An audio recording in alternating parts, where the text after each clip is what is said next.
السلام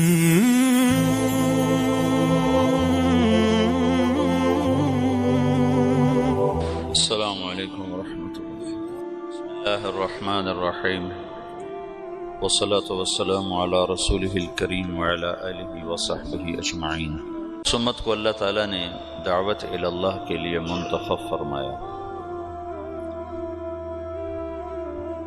دنیا دارالامتحان ہے، اللہ چاہتا تو نہ یہ سبق بھولتے نہ یہ صراط مستقیم سے ہٹتے، لیکن اللہ نے اسباب کے ساتھ اس جہان کو چلایا ہے، اور خیر اور شر دونوں قوتوں کو اللہ نے خود اتارا اور بنایا ہے۔ ایک شیطان کی طاقت ہے جس کا کام گمراہ کرنا ہے، اس کے مقابلے میں انبیاء کا پاکیزہ سلسلہ ہے جن کا کام ہدایت پھیلانا ہے۔ یہ دونوں میدان عمل میں ہیں، جس کی دعوت چلے گی اس کی بات چل جائے گی۔ تو جو قرن اول ہے، قرن اول سے مراد 100 سال نہیں ہے۔ خیر القرون قرنی ثم الذین یلونہم ثم الذین یلونہم، یہ 300 سال نہیں بنتے ہیں، اس سے کم ہیں، وہ لکھے ہوئے ہیں کتابوں میں، مجھے یاد نہیں ہے۔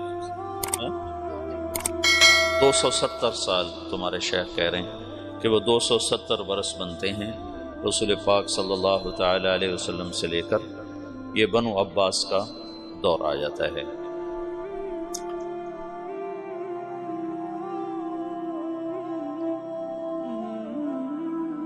اللہ چاہتے تو ایسی فضائی نہ بنتی، لیکن امتحان ہے نا، لیبلوکم ایکم احسن عملا۔ قرن اول میں آپس میں توڑ پھوڑ بھی ہوئی ہے، لیکن رنگ دعوت ہی کا غالب ہے۔ یہ جو عقبہ بن نافع رضی اللہ تعالی عنہ نے وہ الجزائر کا مغرب کا سمندر جا کر گھوڑے ڈال دیے اور پھر وہاں سے واپس ہوئے اور بسکرہ میں شہید ہوئے، یہ یزید کا زمانہ ہے۔ اس وقت یزید بن معاویہ رضی اللہ تعالی عنہ، یزید اس وقت حکمران تھا، وہ فاسق ہے، اور اس کے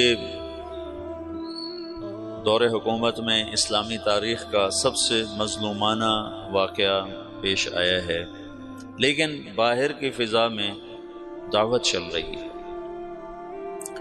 اور ایک اجتماعی سوچ دعوت ہی کی ہے۔ آپس کی لڑائیاں اللہ کی حکمت بالغہ تھیں، انہیں روکا نہیں جا سکتا تھا۔ کل میں نے تمہیں جمل کا بتایا کہ صفین کی جنگ ہوئی، اس میں 70,000 آدمی، ان دونوں جنگوں میں 70,000 آدمی شہید ہوئے، 55,000 صفین میں اور 15,000 جمل میں، دونوں ملا کر 70۔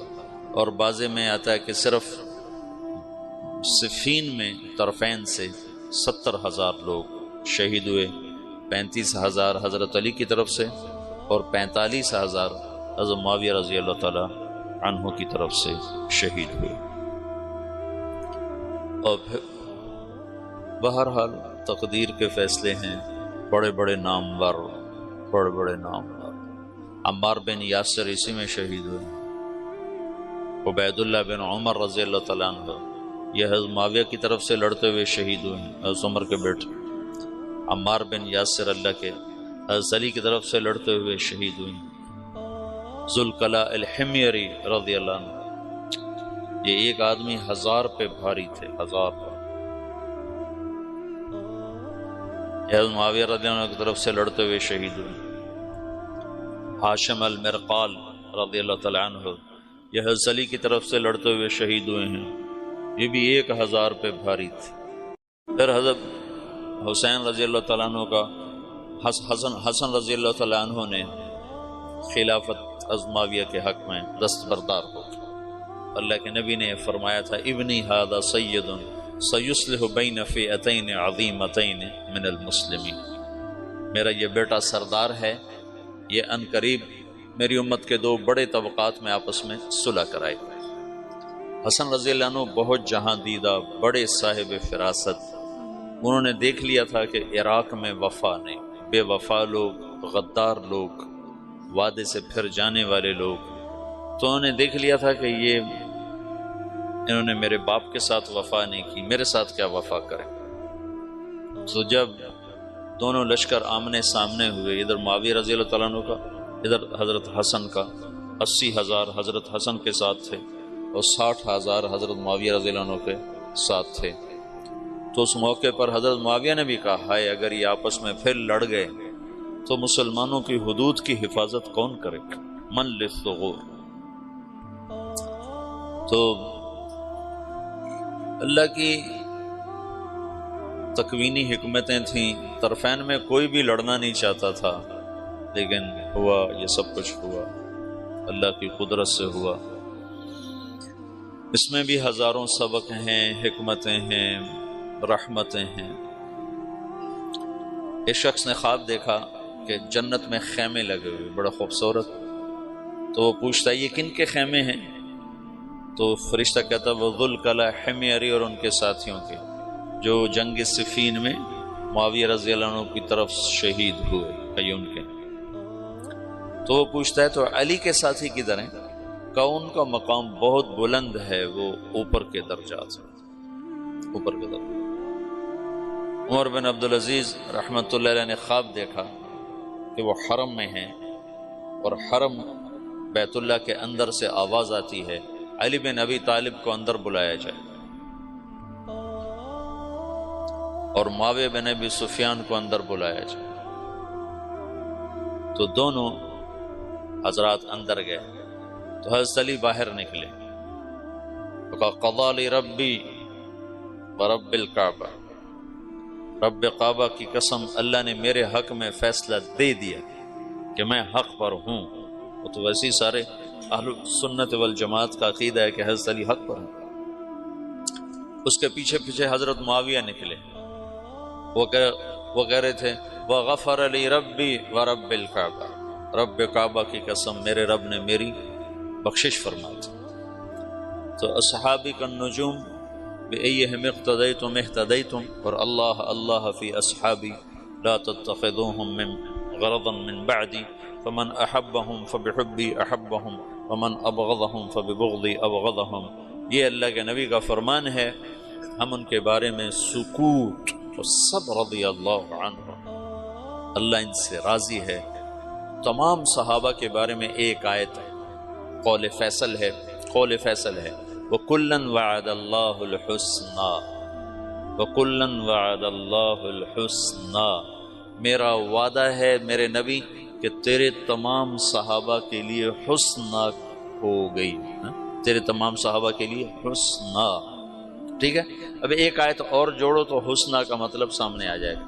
ان الذین سبقت لهم من الحسنى اولئک عنها مبعدون لا يسمعون حسیسها وهم فيما اشتهت انفسهم خالدون لا يحزنهم الفزع الاکبر وتتلقاهم الملائکہ هذا يومكم الذي كنتم توعدون۔ یہ حسنہ کی تفسیر خود قرآن میں آ گئی کہ جن کے لیے تیرا رب حسنہ کا فیصلہ کر چکا ہے وہ جہنم سے بڑی دور ہوں گے، اتنی دور ہوں گے کہ جہنم کی آواز ہی نہیں سن سکیں، اس کا سانس ہی نہیں سن سکیں، اس کی آہٹ ہی نہیں سن سکیں، اور اپنی نعمتوں میں مزے میں ہوں گے ہمیشہ کے لیے، اور اس دن کا خوفناک عالم انہیں خوف اور غم میں مبتلا نہیں ہونے دے گا، بلکہ وہ اپنے مزے میں ہوں گے، وہ فرشتے ان کا استقبال کریں گے۔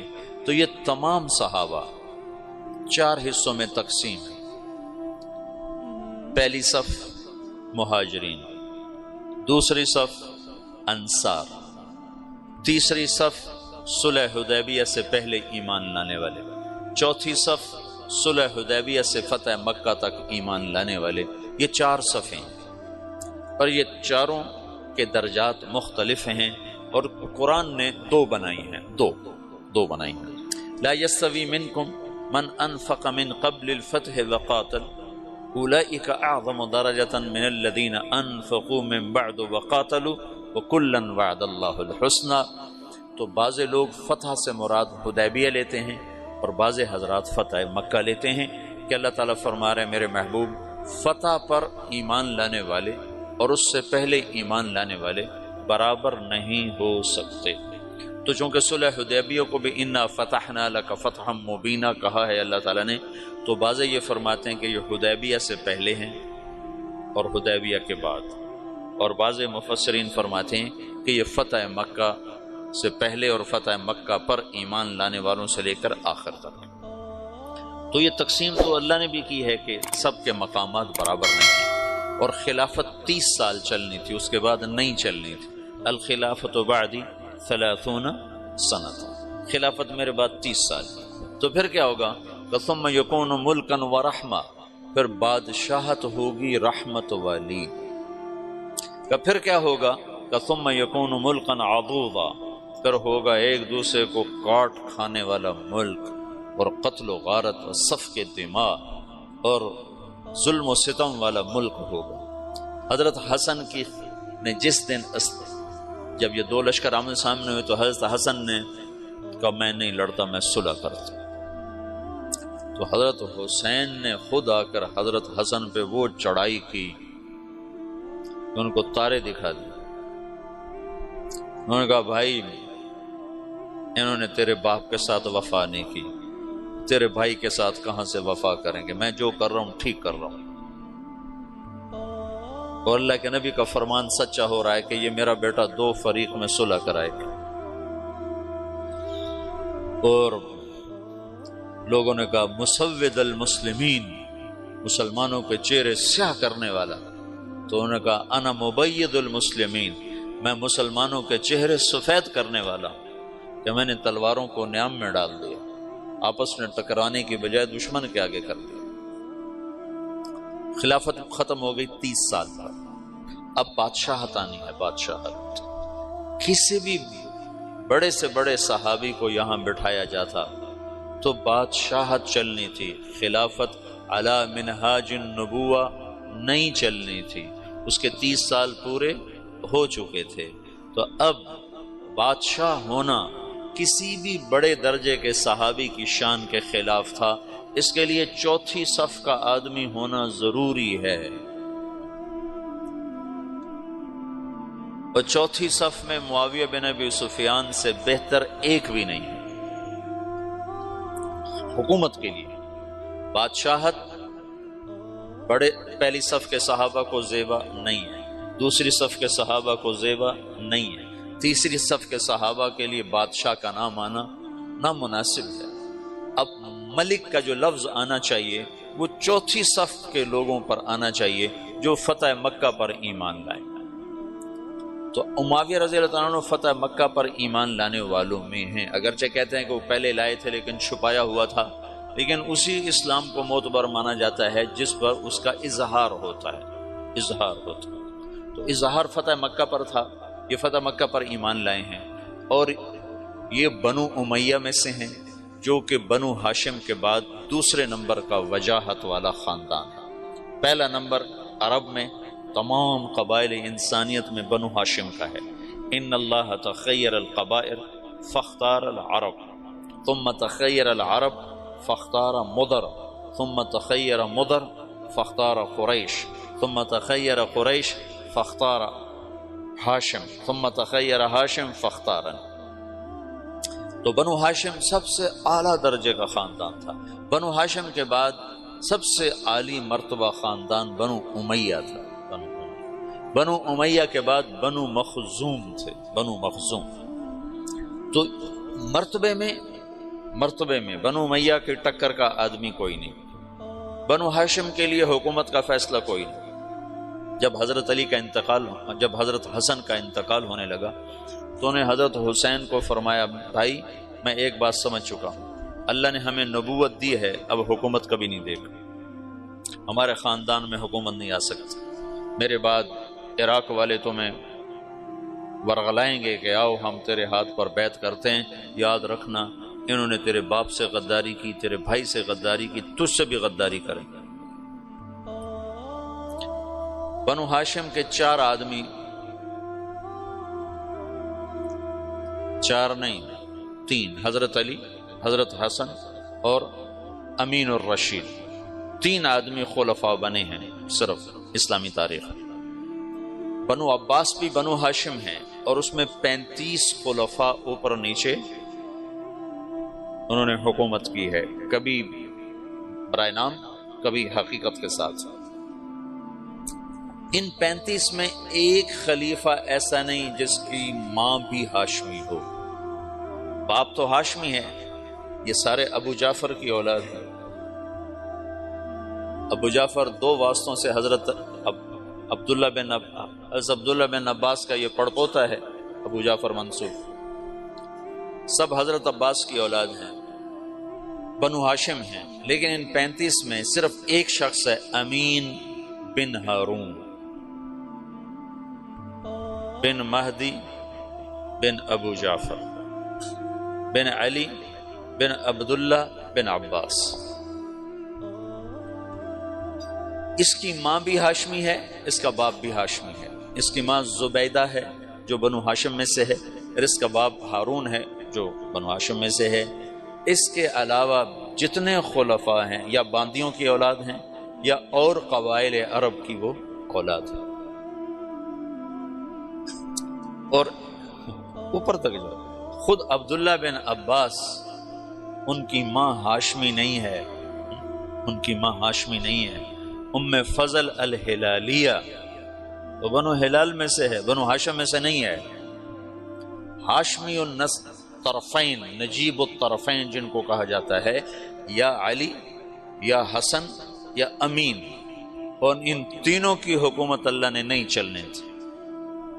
کل تمہیں بتایا تھا علی رضی اللہ عنہ داڑھی پکڑ کے کہتے تو کب رنگین ہوگی، متا تو خزب حاضر۔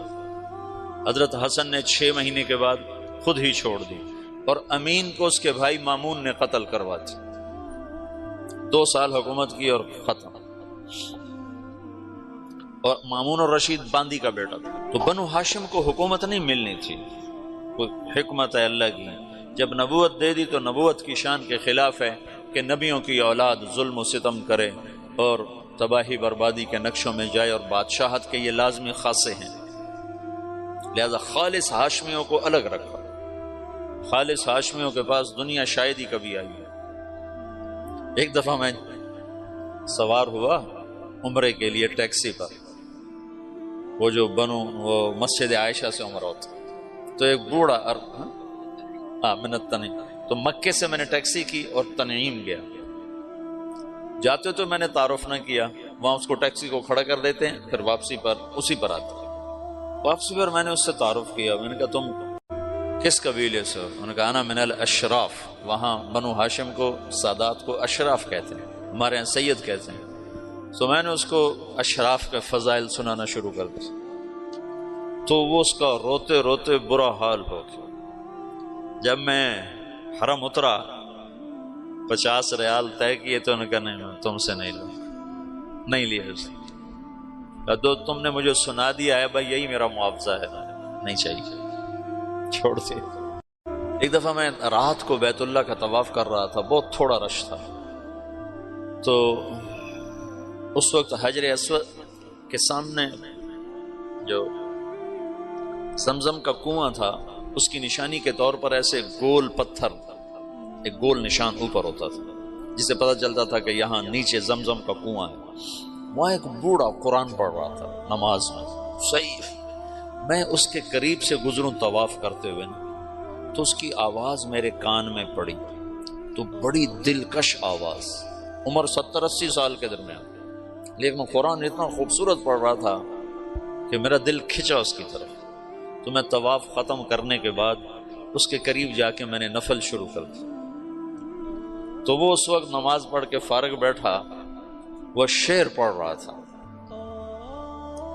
اشعار میں نا اللہ اس کے رسول کی تعریف کے اشعار پڑھ رہا تھا، مجھے اشعار تو یاد نہیں۔ تو جب میں نے کان لگا کے سنے تو اس کے اشعار نے میرے اندر ایسے ہلچل پیدا کر دی، تو پھر میں نہ رہ سکا، میں بابے کے پاس چلا گیا، سلام کیا، میں نے کہا بابا جی شیخ الکریم من این انت؟ کہا انا من موریتانیہ۔ میں نے کہا الی من تنتسب؟ کہا انا من الاشراف۔ میں کہا پھر ٹھیک ہے، تیرا کلام ایسا ہی ہونا چاہیے جو ہلا کے رکھ دو۔ تو اس پھول کو اللہ تعالیٰ نے صرف مہکنے کے لیے رکھا ہے، مرجانے کے لیے نہیں، اور جب یہ دنیا میں جائے گا تو مرجا جائے گا۔ اب اس میں مہدی آئیں گے آخر میں، از حسن کی اولاد میں، جو بادشاہ نہیں تو مہدی بن کر آئیں گے، ہادی بن کر آئیں گے۔ تو اب خلافت سے بادشاہت آ رہی ہے، بادشاہت کے لیے بڑے صحابی کا ہونا مناسب ہے۔ تو اللہ نے حضرت معاویہ کا انتخاب کیا جو بنو امیہ میں سے ہیں، اور بادشاہت کے لیے چوتھی صف میں سے ہیں، اور حکومت کی تربیت پا چکے ہیں 18 برس سے۔ یزید بن ابی سفیان کو حضرت عمر رضی اللہ تعالیٰ نے شام کا گورنر بنایا تھا، دمشق کا۔ جب ان کا انتقال ہوا تو ان کی جگہ معاویہ رضی اللہ عنہ کو کوئی 22 سال کی عمر میں بنا دیا تھا گورنر۔ تو ابو سفیان نے پوچھا کہ دمشق کا گورنر کس کو بنایا عمر؟ کہا تیرے بیٹے معاویہ کو بنایا۔ کہا وصلت الرحم وصلک اللہ، وصلت الرحم وصلک اللہ۔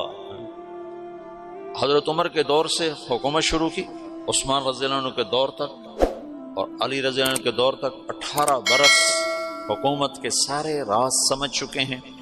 پھر اس کے بعد جنگ صفین کے بعد تحکیم کا واقعہ پیش آیا، تو اس کے بعد انہوں نے اپنے آپ کو امیر المومنین کا لقب لے لیا، اور پھر اس کے بعد حضرت حسن نے جب خلافت سے دستبردار ہو گئے تو بلا شرکت پھر ساری اسلامی سلطنت کے امیر المومنین بنے۔ تو حکومت کا تجربہ پہلے ہو چکا ہے، مزید 19 برس 38 سال حکومت کی، 19 سال بطور گورنر اور 19 سال بطور امیر المومنین۔ یہ پہلے بادشاہ ہے، لیکن یہ بادشاہ ہیں رحمت والے۔ اور ایک حدیث میں تھا احلم امتی معاویہ، میری امت کا حلیم ترین آدمی ہے معاویہ بن ابی سفیان۔ وہ فرمایا کرتے تھے مجھے معاف کرنے میں اتنا مزہ آتا ہے، مجھے ڈر لگتا ہے کہ کہیں مجھے کل قیامت کے دن اس کا اجر ہی نہ ملے۔ تمہیں تو بدلہ لینے میں مزہ آتا ہے، جواب دینے میں مزہ آتا ہے، اور اگلے کو سوئی چبھونے میں مزہ آتا ہے۔ وہ کہتے مجھے معاف کرنے میں مزہ آتا ہے، اور ایسا مزہ ہے کہ مجھے ڈر لگتا ہے کہیں مجھے اللہ یہ نہ کہہ دے تو اپنے مزے کے لیے کرتے تھے۔ ان کی بردباری نے، ان کے حلم نے ساری امت کو جوڑ دیا، اور پھر دعوت کی گاڑی چل پڑی، اور پھر روم کی طرف لشکر کشی۔ یہ شمالی افریقہ میں جو لشکر کشی ہے یہ حضرت عثمان کے دور میں شروع ہوئی، لیکن بعد میں بغاوت ہوئی اور سب فتوحات دوبارہ ہاتھ سے نکل گئی تھی۔ پھر دوبارہ حضرت معاویہ رضی اللہ عنہ کے دور میں عقبہ بن نافع رضی اللہ تعالیٰ عنہ کے ذریعے سے ان علاقوں کو دوبارہ لیا گیا۔ اس میں بر مسلسل بغاوتیں کرتے تھے، مسلسل۔ پھر یزید کے دور میں جا کر وہ بغاوتیں ختم ہوئیں اور ایک استحکام نصیب ہوا، اور اس میں حضرت عقبہ بن نافع رضی اللہ تعالیٰ عنہ شہید ہوئے، اور بسکرہ الجزائر میں ایک جگہ ہے وہاں ان کی قبر بنی ہے۔ اور ابو لبابہ رضی اللہ عنہ آپ کے تیونس میں مدفون ہیں، ابو لبابہ رضی اللہ تعالیٰ عنہ۔ تو حسین رضی اللہ تعالیٰ عنہ کی یزید کے دور میں حسین کی شہادت کا واقعہ پیش آیا۔ معاویہ رضی اللہ تعالیٰ عنہ یزید کے استخلاف میں مخلص تھے کہ حکومت کے نام پر خون ریزی اور اہل لوگ ہیں نہیں، مجمع علیہ لوگ ہیں نہیں، متفقن علیہ لوگ ہیں نہیں، تو ان کو یہ خیال ہے کہ میں اپنی زندگی میں کسی کو خلیفہ بنا دوں تاکہ میرے بعد اختلاف نہ ہو۔ پر اللہ کی تقدیر کہ سب سے بڑا اختلاف ہی اسی کے دور میں ہوا، تو اتنا کہا لم یبقى الا ابنی و ابناؤہم و ابنی احق۔ اور بات یہ ہے کہ جب کوئی سیاسی طور پر طاقت پکڑتا ہے تو اس کا ایک مضبوط جتھا بن جاتا ہے، اس جتھے کی وابستگیاں ہو جاتی ہیں اس خاندان کے ساتھ، ان کو وہاں سے ہٹانا بڑا مشکل ہوتا ہے۔ میں تو تاریخ کو تبلیغ سے بڑا سمجھتا ہوں۔ حضرت مولانا انعام الحسن صاحب رحمۃ اللہ علیہ کا انتقال ہوا 1995 میں، تو میواتیوں کو بہت بڑا گروہ نظام الدین مرکز کے آگے ایک مسجد ہے، وہاں میں نے کئی نمازیں پڑھی ہوئی ہیں، وہاں مسلح ہو کے اکٹھے ہو گئے کہ اگر مولانا سعد کے علاوہ کسی اور کو امیر بنایا گیا تو ہم اسے قتل کر دیں. اور مولانا سعد صاحب بچے بالکل، اس وقت 30 سال بھی عمر نہیں تھی اس وقت ان کی. تو ہمدردیاں وابستہ ہو جاتی. اور ایک طبقہ مولانا زبیر صاحب کا ساتھی ہوگی کہ اگر مولانا زبیر صاحب کے علاوہ کسی اور کو امیر بنایا گیا تو ہم اس کو زندہ نہیں چھوڑیں گے. یہ تو مفتی زین العابدین رحمت اللہ علیہ کو تبلیغ والے دعا دیں، جو اس وقت ان کی صلاحیتیں کھل کر سامنے آئیں. وہ فتوے کے مفتی تو اتنے نہیں تھے کہ وہ بعد میں مطالعے کا موقع ہی ختم ہو گیا. شروع میں افتاء میں کام کیا تو اس سے مفتی کہلانے لگے، لیکن بعد میں تو ان کے سفر تھے. لیکن تبلیغ کا مفتی شاید ہی ماں نے ایسا جنا جس نے اتنے بڑے اختلاف کو ایسے جوڑا. آج کل کے یہ مفتی ہیں نا، یہ ناقل ہیں، ناقل. یہ جتنے تمہارے دارالافتاء میں بیٹھے ہوئے جن کو آپ کہتے ہو مفتی صاحب مفتی صاحب، یہ مفتی نہیں ہیں، یہ ناقل ہیں. یہ تو فتویٰ نقل کر کے دے دیتے ہیں. اپنی بصیرت کے ساتھ معاملات کو سلجھانے والے کو مفتی کہتے ہیں. مولانا سعید خان صاحب کہتے تھے، 98 میں انتقال ہوا، اس وقت کہتے تھے پاکستان میں 2.5 مفتی ہیں. مفتی احمد علی سن رہے، کہتے تھے پاکستان میں 2.5 مفتی ہیں، 2 پورے ہیں، 1 آدھا ہے. میں نے کہا جی کون ہے؟ کہ بتاؤں گا نہیں، بتاؤں گا. مفتی اس کو نہیں کہتے جو بدائے ثنائے سے فتویٰ نقل کر کے دے دے، اور عالمگیری سے اور تمہاری وہ کیا ہے در مختار سے یا ان کتابوں سے تمہیں فتویٰ نقل کر کے دے دے. یہ تو ناقلین ہیں. اب تو یہ بے وقوف 1 سال تخصص میں کرنے کے بعد خود اپنا نام کے ساتھ مفتی لکھتا ہے، مفتی طارق جمیل. تو الو کو عبارت پڑھنی نہیں آتی اور خود اپنے نام کے ساتھ مفتی لکھواتا ہے. مفتی کا مطلب ہے مفت کی کھانے والا، ویلیاں کھاوانا. مفتی اس کو کہتے ہیں جو اپنی بصیرت کے ساتھ مسائل کی گتھیاں سلجھا دے.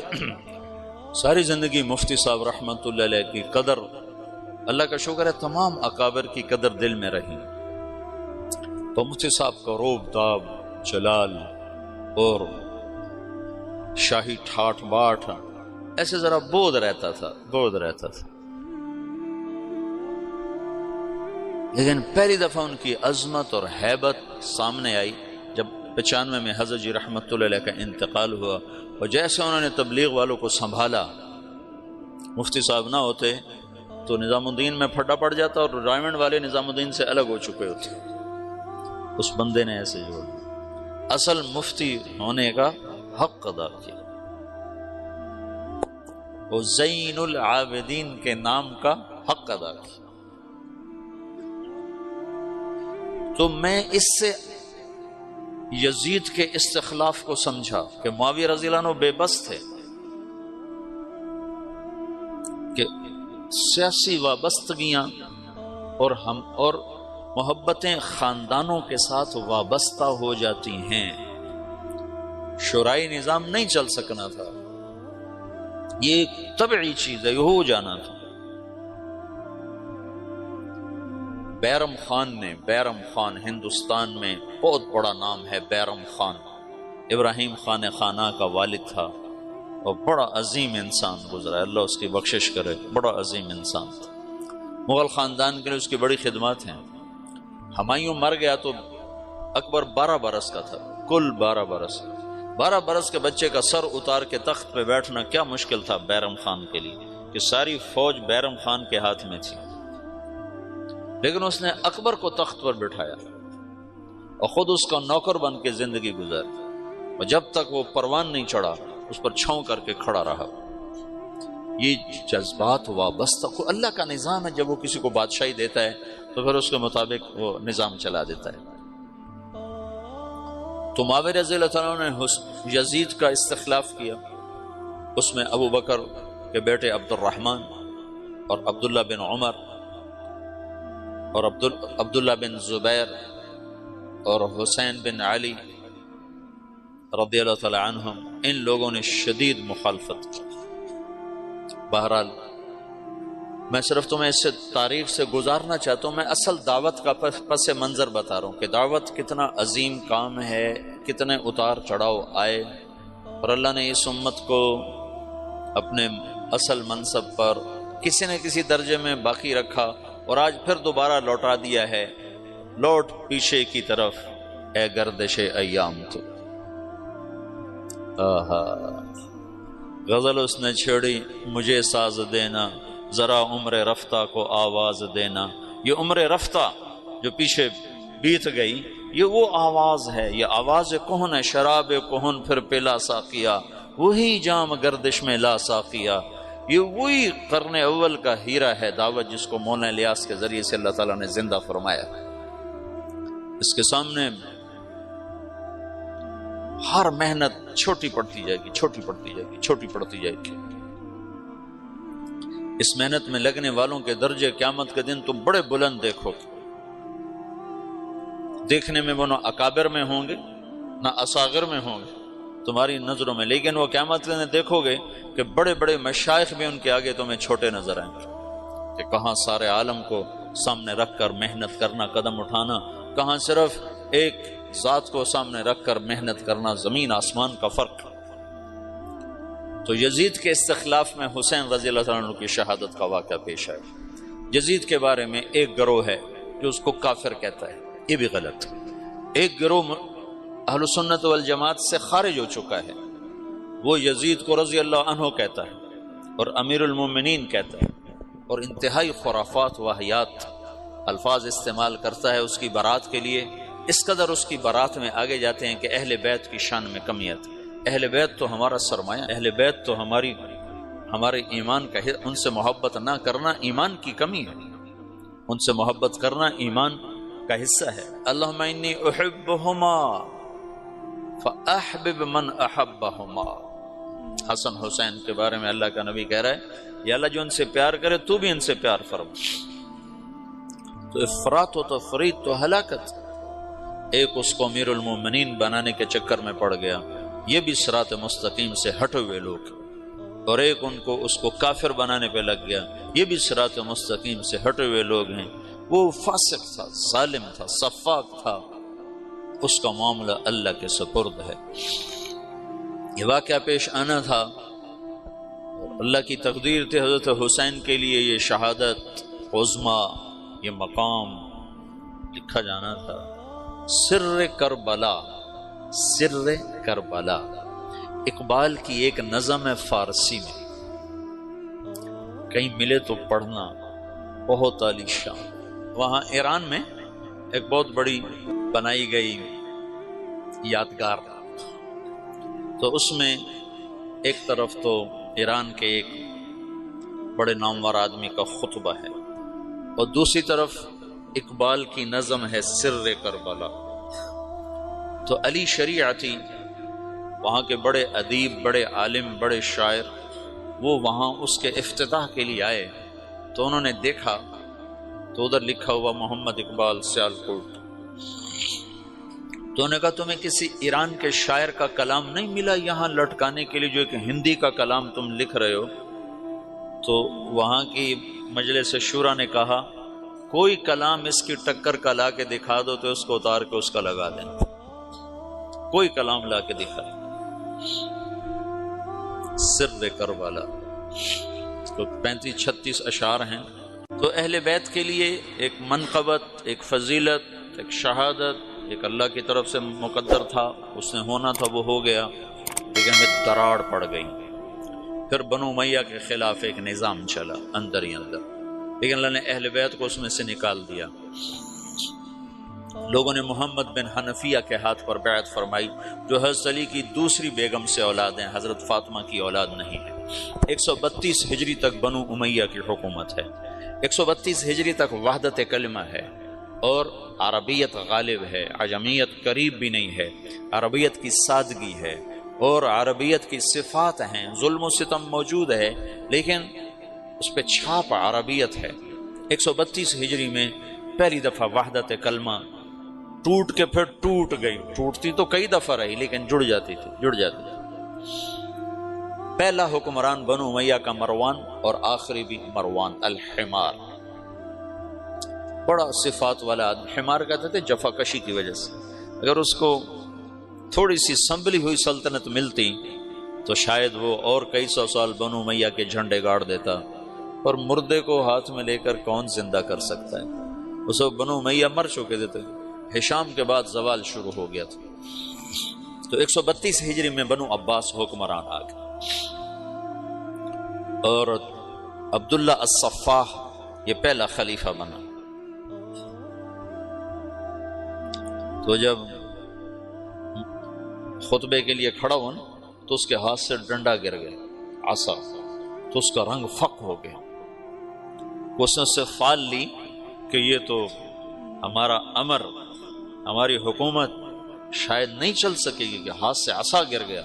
تو ایک بدو کھڑا ہوا، اس نے کہا مسافر منزل پر پہنچنے کے بعد اپنے عصا کو رکھ دیا کرتا ہے۔ اس نے فوراً اس کی فال کو ادھر بدل دیا، انہوں نے کہا مسافر منزل پہ پہنچنے کے بعد اپنے عصا کو رکھ دیا کرتا ہے۔ تو صفاح نے اس کو، صفاح کہتے بھی اس نے، صفاح خون بہانے والا، اس کا سالار تھا ابو مسلم خراسانی۔ حجاج نے 1,25,000 آدمی قتل کیے اور بنو امیہ کا تخت بچھایا، اور ابو مسلم خراسانی نے 7 لاکھ افراد قتل کیے اور بنو عباس کا تخت بچھایا۔ اور 5 سال کے بعد پہلا توڑ ہوا کہ اندلس کی حکومت الگ ہو گئی۔ اندلس میں ایک لڑکا نوجوان عبد الرحمن بن معاویہ بن ولید بن یزید بن عبد الملک بن مروان، یہ 20 برس کی عمر میں دھکے کھاتا یہ پہلے افریقہ میں پھرتا رہا، اندلس، الجزائر، مراکش سب بنو امیہ تھے۔ پھر یہ دریا پار کیا، سمندر پار کیا اور اندلس پہنچ گیا۔ وہاں اس کو بنو امیہ کے کچھ خیر خواہ مل گئے، تو اس نے وہاں حکومت کی داغ بیڑ ڈالی، 600 آدمیوں کے ساتھ 20,000 کے لشکر کو شکست دی۔ بہت خوبصورت آدمی تھا، بڑا جواں مرد، بڑا جواں ہمت، بڑا عالی حوصلہ۔ جب وہ وہاں پہنچا تو اس کو ایک خوبصورت لڑکی پیش کی گئی، جاریہ، کنیز۔ کہنے لگا اس میں مشغول ہوتا ہوں تو اپنے مقصد کو بھولتا ہوں، اور مقصد میں لگتا ہوں تو اس کا حق ادا نہیں کر پاتا، تو میں اپنے مقصد پہ ہر شے قربان کر سکتا ہوں، مقصد کو نہیں قربان کر سکتا۔ جب اللہ مجھے میرا کھویا ہوا مقام دے دے گا تو ایسی باندیاں اور بہت مل جائیں گی۔ تو اس نے اس کو نہیں قبول کی، تو صرف 600 کے ساتھ 20,000 کے لشکر کو شکست دے کر بنو امیہ کی داغ بیل ڈالی، اور پھر 350 سال بنو امیہ نے اندلس پر حکومت کی بڑی شان و شوکت کے ساتھ۔ پھر اس کو ختم کیا ابو عامر، ایک یمنی نوجوان تھا۔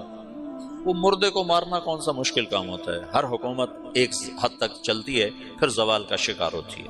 تو امت 2 حصوں میں تقسیم ہوئی 137 ہجری میں جب بنو امیہ الگ ہو۔ پھر اس کے بعد 232 ہجری میں جا کر متوکل قتل ہوا اور اس کا بیٹا متنصر حاکم بنا، تو ترکوں کا غلبہ ہو گیا، ترک غالب آئے۔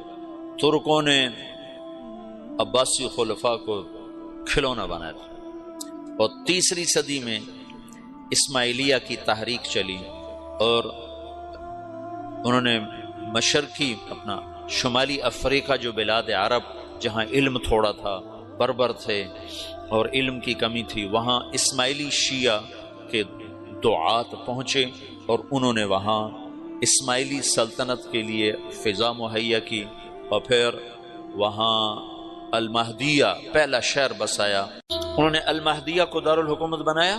پھر اس کا سردار تھا جوہر، اس نے مصر فتح کیا۔ اس کے بعد پھر یہ اسماعیلی سلطنت منتقل ہو گئی مصر میں، تو اسلامی سلطنت 3 حصوں میں تقسیم ہو گئی، ایک بنو عباس، ایک اسماعیلی شیعہ اور ایک بنو امیہ۔ اس طرح یہ ٹکڑوں میں تقسیم ہو گئے۔ پھر اس کے بعد مراکش الگ ہو گیا، وہاں حکومت قائم ہو گئی موحدین کی، پھر مرابطین کی، پھر اس طرح وہ آگے تقسیم در تقسیم چلتے چلے گئے. پھر بنو عباس 232 سے 334 تک ترکوں کا غلبہ ہے اور کوٹھ پتلی ہیں. پھر 334 سے لے کر 446 تک خالص شیعہ حکمران قابض ہو گئے اور بنو عباس پر شیعہ غالب آ گئے. تو یہ 334 سے 446 تک ادھر اثناعشری شیعہ حکمران ہیں اور ادھر مصر اور شام کے بہت سے علاقے اور سارا شمالی افریقہ اور حجاز کا بہت سا علاقہ، بلکہ خود حرمین شریفین یہ اسماعیلی شیعہ کے قبضے میں ہیں. پوری اسلامی سلطنت شیعوں کے قبضے میں. 416 ہجری میں سلطان محمود غزنوی کا انتقال ہوا ہے. اس نے 5ویں صدی کے آخر میں ہندوستان پہ حملے کیے اور یہاں راہ ہموار کی. پھر شہاب الدین غوری نے یہاں اسلامی سلطنت کی بنیاد رکھی. یہ ایک سلطنت مضبوط تھی اہل السنہ والجماعہ کی، جو خاندان غلامہ کہلاتی ہے. تو اب یہ شیرازہ بکھرا ہے اور دعوت اللہ وہ اجتماعی شکل سے نکل کر انفرادی ہو گئی. افراد دعوت دینے والے بنے افراد، اور جو سرداران تھے وہ سارے کے سارے حکومتوں میں پھنس گئے. اور بنو عباس پہ عربی رنگ مٹ گیا، عجمی رنگ غالب آ گیا، اور عجمیت کا مکر، فریب، بدعہدی، نقض عہد، بے وفائیاں، غداریاں، یہ سب عیب بنو عباس میں شامل ہوئے، جو بنو امیہ میں برائے نام تھے، بہت کم تھے، برائے نام تھے. اور ان میں بہت صف کے دماغ دونوں، بنو عباس نے بھی خون بہایا، بنو امیہ نے بھی خون بہایا. بنو امیہ نے اہل بیت کا خون بہایا، بنو عباس نے اہل بیت کا خون بہایا.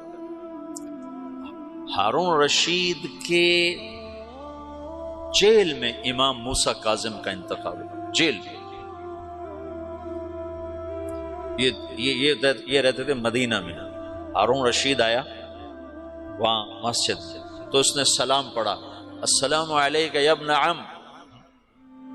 تو امام موسیٰ کاظم نے کہا السلام علیک یا ابتا. وہ تو ہارون تو وٹ کھا گیا. سمجھو نا فرق، سمجھو نا، وہ تو عالم سے نا. انہوں نے کہا السلام علیک یا ابتا، انہوں نے کہا السلام علیک یا ابن عم، انہوں نے کہا السلام علیک یا ابتا. تو وٹ کھا گیا، انہوں کو پکڑ کے قید میں ڈال دیا اور قید میں ہی انتقال ہوا. اور متوکل انتہائی بغض رکھتا تھا اہل بیت سے. ابو جعفر منصور نے قتل کروایا، وہ تو یزید بدنام ہو گیا، ورنہ ابو جعفر منصور نے بھی اہل بیت کا خون بہایا ہے. امام موسیٰ کاظم نے خط لکھا ہارون رشید کو نا جیل سے، لا ينقضی عنی یوم من البلاء الا انقضى عنك یوم من الرخاء حتى نفضی الى یوم لیس له الانقضاء. ہارون کانپ گیا تھا یہ خط پڑھ کے، زلزلہ آ گیا تھا کہ جیسے جیسے میرے شدت کے دن کٹ رہے ہیں تیری راحت کے دن کٹ رہے ہیں، پھر ایک دن وہ آئے گا جس میں تو اور میں اکٹھے ہوں گے، اور وہ دن کٹنے کے لیے نہیں آئے گا، ٹکنے کے لیے آئے گا، پھر اس دن تیرا میرا فیصلہ ہوگا. یہ مطلب تھا. 656 ہجری میں عباسی سلطنت پہ رندہ پھیر دیا، ہلاکوں کے لشکر، اور بغداد کو 15 لاکھ آدمی ذبح کر دیا. دریا دجلہ کا پانی سرخ ہو گیا. 658 ہجری میں اللہ تعالیٰ نے مصریوں کو کھڑا کیا، رکن بائی برس. ترک جو ہے نا یہ خیر العجم ہے. عرب تو خیر القبائل ہے نا، لیکن ترک خیر العجم، عجم میں سب سے بہترین قبیلہ ترک ہے. انہوں نے عربوں کے بعد اگر دین کی خدمت کی ہے تو ترکوں نے کی. عرب تو اپنی سابقیت کی وجہ سے سبقت لے گئے، لیکن عربوں کے بعد اگر اس دین کو پانی دیا ہے تو ترکوں نے دیا. ہندوستان میں ترکوں نے حکومت کی اور تاتاریوں کو عبرت ناک شکستیں دیں ہندوستان کے بادشاہوں. ملک مظفر علاؤ الدین خلجی کا سالار تھا، تاتاری اس کا نام سن پر وحشت لرزے طاری ہو جاتا. شہید ہوا تھا 5 مسلسل جنگوں میں. ملک مظفر نے ترکوں تاتاریوں کو شکست دی اور 5ویں جنگ میں شہید ہو گیا تھا. کسی تاتاری کا گھوڑا پانی نہیں پیتا تھا تو وہ کہتا تھا تو نے ملک مظفر کو تو نہیں دیکھ لیا. اتنا روب تھا. اور محمد تغلق کا غیاث الدین بلبن کا بیٹا محمد، یہ ملتان کا حاکم تھا، یہ بھی تاتاریوں کے ساتھ جنگ میں شہید ہوا تھا، لیکن اس کا بھی ایسا روب چھایا تھا تاتاریوں پر کہ کئی سال تک اس کی دہشت ان پر طاری رہی تھی۔ تو ایک ہندوستان خطہ ہے جس میں چنگیزیوں کو مسلمانوں نے مار کے بھگایا، اور وہ سب اتراک تھے، یہ غلاموں نے۔ غیاث الدین بلبن جو تھا نا، غیاث الدین بلبن، یہ التمش کے سامنے پیش ہوا، غلام خریدے جا رہے تھے، تو 20 غلاموں کی کھیپ آئی، تو التمش نے 19 خرید لیے، اس کو رد کر دیا۔ یہ قد کا چھوٹا اور رنگ کا ایسا ہی تھا، ماٹھا، ترک تو خوبصورت ہوتے ہیں۔ تو غیاث الدین بلبن نے کہا التمش سے، ان کو کس لیے خریدا ہے؟ تو التمش نے کہا اپنے لیے۔ تو اس نے کہا مجھے اللہ کے لیے خرید لو۔ تو التمش کو یہ بات بڑی پسند ہے، انہوں نے کہا ہاں بھائی اس کو بھی خرید لو۔ وہی جو زبردستی خریدا تھا، وہ چند سال کے بعد غیاث الدین بلبن کے نام سے پورے ہندوستان کا بادشاہ بنا۔ بڑی ہیبت سے حکومت کی، بڑے انصاف و عدل کے ساتھ حکومت کی۔ تو اسلامی سلطنت کا شیرازہ ایسے بکھر گیا، تو اس میں سے جو دعوت تھی وہ نکل گئی۔ ہاں، چونکہ دین کو قیامت تک باقی رکھنا تھا، تو افراد آتے رہے، افراد آتے رہے۔ پھر اللہ تبارک و تعالیٰ نے رخ بدلا، اور ترکوں کو یہ 446 میں آ کر شیعوں کی حکومت کو ختم کیا تغرل بیگ سلجوکی نے۔ سلجوک مسلمان ہوئے تھے محمود غزنوی کے دور میں، سلجوک ان کے بڑے کا نام تھا۔ تو ایک دفعہ محمود غزنوی نے سلجوک سے پوچھا اگر مجھے تیری مدد کی ضرورت ہو تو کتنے آدمی پیش کر سکتے ہو؟ تو اس نے ایک تیر دیا، کہا یہ ایک تیر ہے میرا، کسی کو یہ تیر بھیج کر میرے علاقے میں بھیج دو تو چند گھنٹوں میں 1,00,000 تلواریں تیرا پیرا دینے کے لیے تیار ہوں، میرے پاس اتنی طاقت ہے۔ تو یہ سلجوک کی نسل میں تھا تغرل بیگ۔ اللہ تعالیٰ نے جب عرب زوال کا شکار ہو گئے اور ضعف کا شکار ہو گئے، جیسے بڑھاپے کا کوئی علاج نہیں، جب قوموں پہ زوال آتا ہے تو اس کا بھی کوئی علاج نہیں، پھر اور قوم کو جگہ ملتی ہے۔ جیسے بڑھاپا ایک فرد پہ آتا ہے، ایسے بڑھاپا قوم پہ آتا ہے۔ قوم کا بڑھاپا جوانی میں نہیں لوٹ سکتا، جیسے فرد کا بڑھاپا جوانی کی طرف نہیں لوٹ سکتا، قوم کا بڑھاپا جوانی کی طرف نہیں لوٹ سکتا، کوئی علاج نہیں، نئی نسل کا آنا ہی علاج ہے۔ تو عرب دھل چکے تھے، 600 سال بہت ہوتے ہیں حکومت کو، اپنی صفات گم کر چکے تھے، اب نئے خون کی ضرورت تھی۔ تغرل بیگ پہلا شخص تھا جس نے آ کر اہل السنت والجماعت کو استحکام بخشا، شیعوں کی حکومت کو ختم کیا، بغداد سے، شام سے، ان سارے علاقوں سے۔ صلاح الدین ایوبی نے اسماعیلی شیعہ کی حکومت کو ختم کیا، مصر۔ العاضد ان کا آخری خلیفہ تھا صلاح الدین ایوبی، نور الدین زنگی رحمۃ اللہ علیہ کا پروردہ تھا، اس کا دوست تھا، اس کے دوست بھی تھا، بچہ بھی تھا اس کے سامنے، زیادہ لکھنے پڑھنے کا شوق تھا۔ پھر اللہ تعالیٰ نے اس سے کام لیا اور اس کو مصر کا گورنر بنا کے بھیجا، مصر کی مدد کے لیے بھیجا۔ تو وہاں اس نے صلاح الدین ایوبی نے وہاں ختم کیا، تغرل بیگ نے یہاں ختم کیا۔ تو پھر سلجوک جو تھے نا یہ اقتدار میں آئے، ادھر ختم ہو گئی سلطنت بنو عباس کی، مصر ایک چھوٹی سی ترکوں کی سلطنت۔ تو اللہ تعالیٰ پھر مرکزیت کے لیے ایک نظام چلایا، 2 لشکر آپس میں لڑ رہے ہیں ایک میدان میں، ایک جنگلی بدوؤں کا قافلہ، جنگل کے لوگ اپنے قبیلے کو لے کر، ایک جنگلی قبیلہ اپنے سردار کے ساتھ نقل مکانی کر رہا ہے ایک جگہ سے دوسری جگہ۔ اللہ کا نظام کہ یہ لوگ چلتے چلتے چلتے اس وادی میں پہنچ گئے جہاں جنگ ہو رہی ہے، 2 لشکر آپس میں لڑ رہے ہیں، جب یہ وہاں پہنچتے ہیں تو ایک لشکر کے قدم اکھڑ رہے ہیں اور دوسرا غالب آ رہا ہے۔ ان کو نہیں پتا شکست کھانے والے کون ہیں اور فتح پانے والے کون ہیں، ان کو نہیں پتا۔ اس جنگلی قبیلے کے سردار کا نام بھی تغرل ہے، تغرل۔ تو یہ سردار کہتا ہے جو شکست کھا رہے ہیں ان کی مدد کرو، کچھ پتہ نہیں کون ہے، کہتا جو شکست کھا رہے ہیں ان کی مدد کرو۔ تو 400 وحشی جنگلیوں نے فاتح لشکر کے پیچھے حملہ کر دیا۔ وہ تو ایک کافی ہوتا تو 400 دوڑ دوڑ جب تلواریں پڑیں تو چند لمحوں میں نقشہ بدل گیا، بھاگنے والے جم گئے اور جمنے والے بھاگ پڑے۔ جب جنگ ختم ہوئی تو شکست خوردہ لشکر کے بادشاہ نے ان کو بلایا، اسے پوچھتا ہے مجھے جانتے ہو میں کون ہوں؟ کہا نہیں۔ کہا تو تم نے میری مدد کیوں کی؟ کہا انسانی ہمدردی کی وجہ سے، تمہیں شکست ہو رہی تھی اس لیے تمہاری مدد کی۔ پھر اس نے اپنا تعارف کرایا، میں ہوں سلیمان سلجوقی ترکی کا بادشاہ۔ مسلمانوں کا لشکر تھا اور تاتاریوں سے شکست کھا رہا تھا، تاتاری فتح پا رہے تھے، مسلمان شکست کھا رہے تھے۔ تو وہ اللہ کی غیبی مدد بن کر آئے۔ تو وہ اس سے کہتا ہے میرے ساتھ رہنا پسند کرو گے؟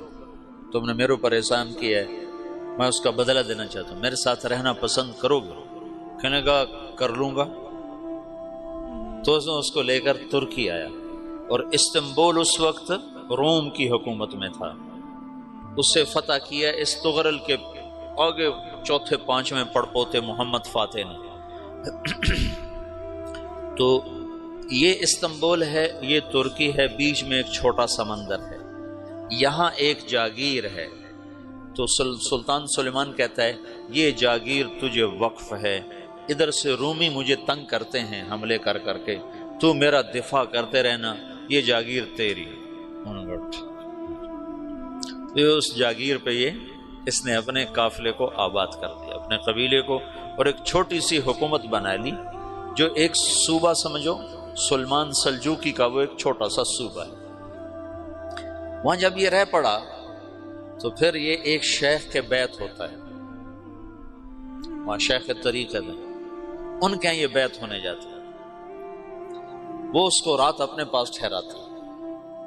تو ایک کمرے میں ان کو ان کا خادم ٹھہراتا ہے۔ یہ جب کمرے میں جاتا تو سامنے دیوار میں طاقچے پر قرآن پڑا ہوا ہے۔ تو یہ تغرل بیگ کہتا ہے یہ کیا ہے، یہ کیا ہے؟ تو وہ خادم کہتا ہے یہ کتاب اللہ ہے، قرآن ہے۔ اچھا، وہ اس کو وہاں چھوڑ کے باہر چلا جاتا ہے۔ وہ دیہاتی آدمی، جنگل کا رہنے والا، پہلی دفعہ زندگی میں قرآن دیکھا، وہ کہتا ہے یہ قرآن ہے، اللہ کی کتاب ہے، میں اللہ کی کتاب کے سامنے سو جاؤں، کتنی بے ادبی ہے۔ تو اس نے ایسے قرآن اٹھایا اور سر پہ رکھ لیا اور کھڑا ہو گیا، ساری رات قرآن سر پہ رکھ کے کھڑا رہا۔ رات کے پچھلے پہر اس کو خواب آیا، کھڑے کھڑے اس نے دیکھا کہ اس کی پشت سے ایک چاند نکلا اور شیخ کی بیٹی کے سینے میں جا کے اتر گیا۔ پھر اس لڑکی کے سینے سے ایک درخت نکلا جو پھیلتے پھیلتے پھیلتے 3 بر اعظم پہ چھا گیا، افریقہ پر، یورپ پر، ایشیا پر۔ پھر اس کی آنکھ کھل گئی، وہ کھڑا ہوا ہے۔ تو اس نے صبح یہ خواب اپنے شیخ کو سنایا، تو انہوں نے اپنی بیٹی اس کے نکاح میں دے دی۔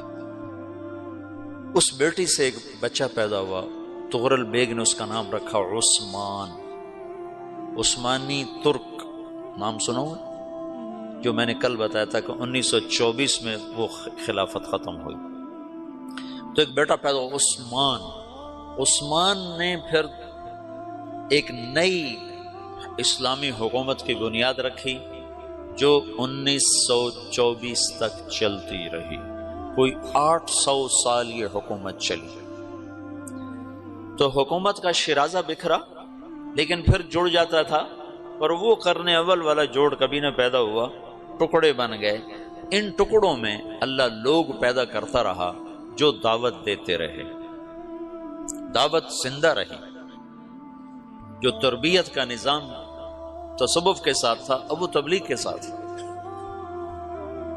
میں 1991 میں گیا تھا گجرانوالے جماعت، تو ایک لڑکا ملا بنو کا، 4 سال میں تھا، کہنے لگا میں 3 چلے لگا کے مدرسے میں آیا، مدرسے میں آنے کے بعد میرا ذہن تصوف کا بن گیا۔ تو ایک دفعہ میں نے حضرت تھانوی رحمۃ اللہ علیہ کو خواب میں دیکھا، تو انہوں نے ارشاد فرمایا بیٹا تصوف ہمارے دور کی چیز تھی، اب تبلیغ کا زمانہ ہے، ہمارا دور چلا گیا، اب تبلیغ کا دور۔ یہ جو اجتماعی عمل ہے تبلیغ کا، یہ شیخ کامل کی صحبت ہے۔ میں نے یہ قاری طیب صاحب رحمۃ اللہ علیہ کا مضمون پڑھا تھا کہ تربیت کے 4 راستے ہیں: شیخ کامل کی صحبت، اور اچھا دوست جو کمیاں بتائے، اپنا محاسبہ، اور اپنے دشمنوں کی بات سننا۔ یہ 4 چیزیں تربیت کا ذریعہ ہیں۔ تو یہ چاروں چیزیں تبلیغ میں موجود ہیں۔ یا تو کوئی نہ کوئی اس میں بڑے بڑے لوگ چھپے ہوئے چل رہے ہوتے ہیں، وہ نہ ہو تو 15-20 مسلمانوں کا اجتماعی طور پر خیر میں لگنا شیخ کامل کے قائم مقام ہے۔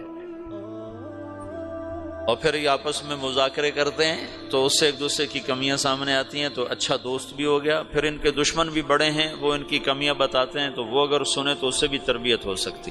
اگر تم اس طرح بیان میں بیٹھو کہ یہ 5000 کا مجمع ایک شیخ کامل ہے، یہ 100 آدمیوں کا مجمع ایک شیخ کامل ہے، تم تعلیم میں اس طرح بیٹھو کہ یہ 15 آدمیوں کا حلقہ تعلیم ایک شیخ کامل ہے، تو تمہیں وہی فائدہ ہوگا جو ایک شیخ کی صحبت سے ہوتا ہے۔ میں نے بڑے بڑے مشائخ کو دیکھا، کوئی بیان نہیں فرماتے تھے، چپ بیٹھتے تھے، چپ خاموش، لیکن ان کے فیوز منتقل ہوتے۔ مولانا خامہ صاحب رحمۃ اللہ علیہ کئی دفعہ ان کی صحبت میں حاضری ہوئی، ایک لفظ نہیں بول رہے ہیں۔ اور مولانا انعام الحسن صاحب رحمۃ اللہ علیہ 2 مہینے میں مستقل ان کی صحبت میں نظام الدین میں رہا، ایک لفظ نہیں بولتے تھے، بس ایسے بیٹھے، ہم بھی بیٹھے رہتے تھے۔ لیکن جب کوئی بیان کرنے بیٹھتا ہے تو پھر تمہارا ذہن بن جاتا ہے بیان ہو رہا ہے، آگے بیان ہوتا ہے بالکل ٹھنڈا، تو لہذا تم یا سو جاتے ہو یا اٹھ جاتے ہو۔ تو تم بیان کو اور ہدایات کو اور تعلیم کو اس عنوان سے لو کہ شیخ کامل ہے۔ اچھا، یہ میں نے ان سے بات کی اور میں چلا گیا اسلام آباد کے اجتماع پر، اپنی دعوت خود سامنے آ گئی، الخیل واللیل والبیداء تعرفنی الضرب والقرطاس کہ الطعن والضرب والقرطاس والقلم۔ وہ متنبی کے غلام نے کہا کدھر بھاگتے ہو؟ این انت من قولک الخیل واللیل والبیداء تعرفنی کہ قتلتنی قاتلک اللہ، اور واپس آ کے لڑا اور مر گیا۔ وہ میں جب پہنچا اسلام آباد کے اجتماع پر تو مجھے یاد آ گیا کہ میں نے کہا تھا شیخ کامل، میں نے کہا ابھی مارے گئے، اب تو بیٹھنا پڑے گا شیخ کامل، کبھی نہیں بیٹھا۔ مولانا سعید خان صاحب کے بعد کوئی نہیں بیٹھا، تو میں بیٹھ گیا۔ عصر کے بعد ایک عام بھائی بیان کر رہے تھے، بابر صاحب رائمنڈ کے مقیم بیان کر رہے تھے، میں عصر سے مغرب مسلسل بیٹھا اس تصور کے ساتھ کہ میں یہ جو 40-50 ہزار کا مجمع ہے یہ ایک شیخ کامل ہے۔ اب یقین مانو میں پورے فائدے کے ساتھ بیان سے اٹھا، میرا سینہ کھل چکا تھا۔ پھر مغرب کے بعد مولانا جمیل صاحب کا بیان تھا، امام جو ہیں، ان کا بیان بالکل سیدھا سادہ پنجابی لہجے میں اردو بول رہے تھے، لیکن میں 1 گھنٹہ بیٹھا، پورا استفادہ ہوا۔ پھر ظہر کے بعد میرا معمول سو جانے کا ہے، میں ظہر کے بعد جاگتا ہوں، سو جاتا ہوں، لیکن ظہر کے بعد مولوی فہیم صاحب کا بیان تھا 2.25 گھنٹے، 2.25 گھنٹے۔ میں اس کو اگر بطور بیان بیٹھتا تو میں 2.25 منٹ بھی نہ بیٹھ سکتا، میں 2.25 گھنٹے ایسے بیٹھا رہا اس تصور میں کہ میں ایک شیخ کامل کی صحبت میں ہوں۔ مجھے اتنی نورانیت محسوس ہوئی، اتنا مجھے نفع ہوا کہ میرا 1 منٹ کے لیے جی نہیں چاہا کہ بیان ختم ہو جائے اور ہم اٹھیں۔ تو گھڑی پہ نظر ہوتی کب ختم ہوگا، کب ختم ہوگا۔ شیخ کامل کی صحبت ہے اجتماعی عمل۔ شیخ کامل کی صحبت ہے، تربیت کا یہ نظام ہے۔ تو پہلے جو مشائخ تھے وہ ایسے نہیں بیٹھتے تھے۔ شیخ الاسلام بہاؤالدین زکریا کے میں سیرت پڑھی، کان کثیر السیاحہ، کثیر السیاحہ، تمام مشائخ ایسے تھے۔ اور یہ شیخ الاسلام تو عجب کوئی مشائخ میں سے تھے جو سہروردی سلسلے والے، ان کو اللہ نے اتنا رزق دیا تھا کہ جب ان کا انتقال ہوا تو ان کے ایک ایک بیٹے کو 10 ارب روپیہ آیا تھا، 10 ارب روپیہ، 7 لاکھ دینار فی کس، 10 ارب روپیہ بنتا، اور باقی جائیداد الگ، اور ان کے جو اپنی زندگی میں خرچ تھے وہ الگ۔ وہ مبلغین کی جماعتیں